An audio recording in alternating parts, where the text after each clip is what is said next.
Everyone, this is Tim from YourSixTech. Today in this video, I'm going to show you how to delete DLC or add-ons on your PlayStation 5 games. So on the home screen here, let's go up top and go to Settings and select this and scroll on down to where it says Storage.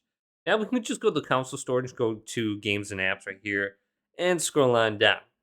Now, when we're able to delete add-ons or DLC, there's going to be an option to the right of the game. So we can go down, and here we have Resident Evil 4. There's a little crayon option right here. We can just select this and then go to the add-ons. And this is the VR mode. I can just specifically delete the add-on right here if I want to go and do that. And then we can scroll on down. I should have one more game for add-ons. This is Call of Duty. So I have all these different add-ons like MW3, VO6, and if I look at the top, there's the main data as well. So you can just select your add-ons and then go to OK, and then you should be able to delete them on the right-hand side over there.